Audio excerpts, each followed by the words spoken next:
myself Mini Verma. Today I'll take the session on generations of computers. Now what is generation of computers? After history of computers, now the technology again, the generations come.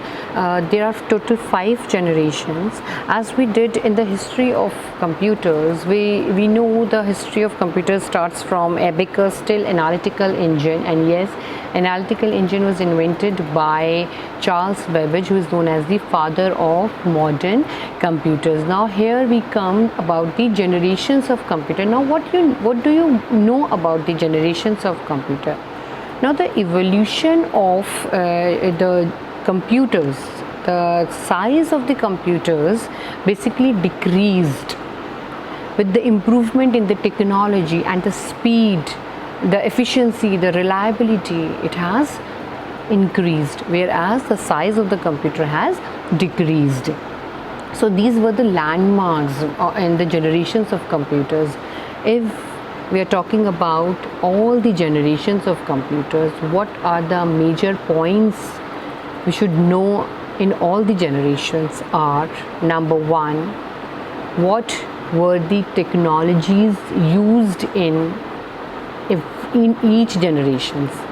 Number two, what languages were used in all the generations. Third, what are the examples of the generations. And number fourth, what are the advantages, or you can say features or disadvantages of that particular generation. So if we are talking about the first generation, every time whenever you are talking about any generation, the first thing which is very important is you should know the time period of that generation. So if we are talking about, we start with the first generation. So the time period of the first generation, it starts from 1942 to 1955. Now if we want to know which technologies, actually earlier generations were more focused on the hardware part, but as the technology passed, so the generations came and they are more focused on both the hardware as well as the software part, which computes the entire computer system. So if we start with the first generation of computer, the time period of the first generation computers is from 1942 to 1955. The technology used, the hardware technology used in that generation is vacuum tubes technology, and the language used in that particular generation is machine level language.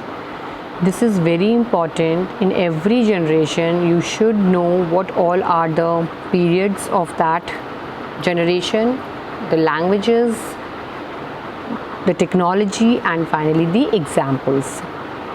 Now vacuum tube technologies were used in that generation, machine level language is used in that generation, EDSEC, EDVEC, UNISEC, they were the examples of first generation computers. Even IBM 650 was also the example of first generation computers.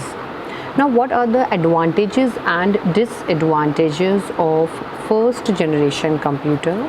So the first generation computer, basically they have a fastest calculating speed. Yes, the calculation can be done in milliseconds.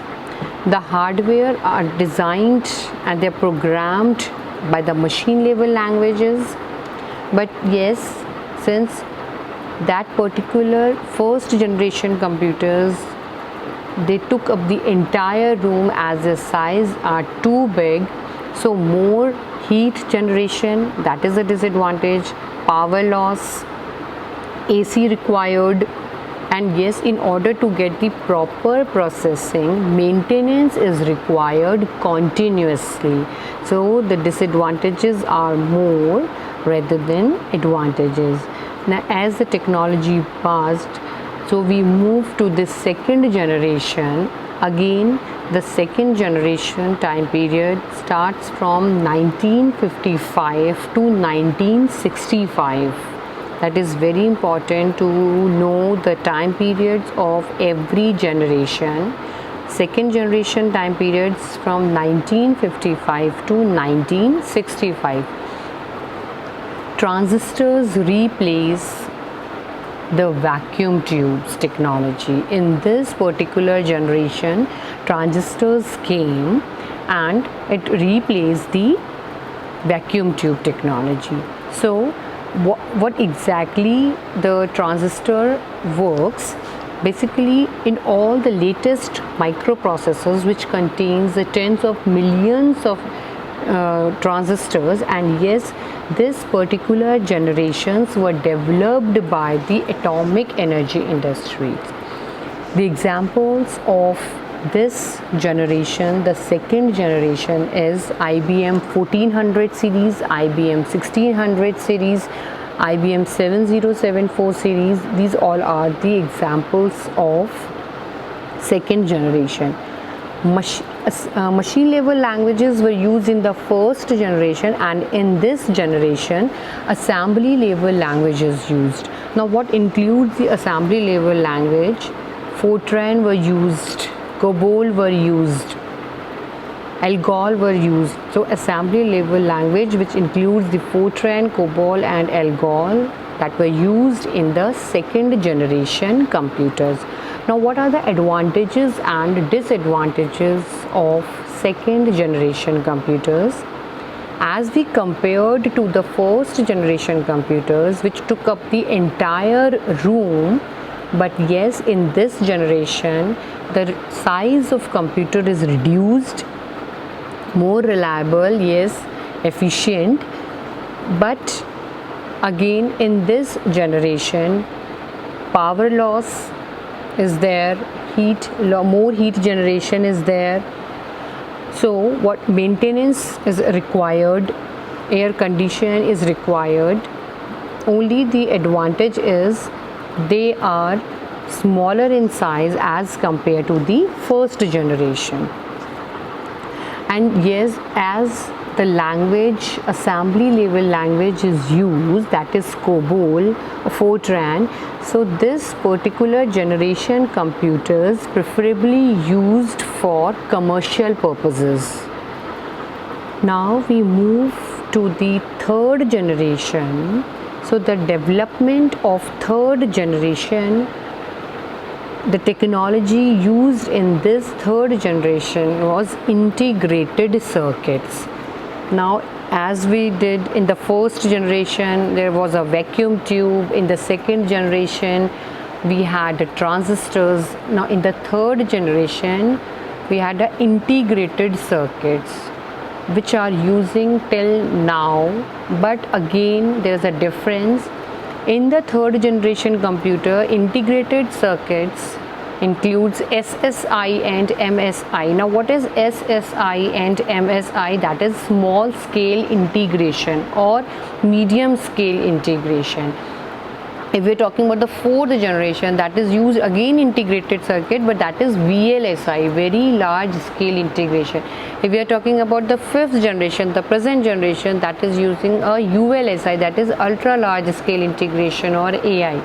So we back to the third generation, which was used integrated circuit as their hardware technology, under which there was a SSI and MSI.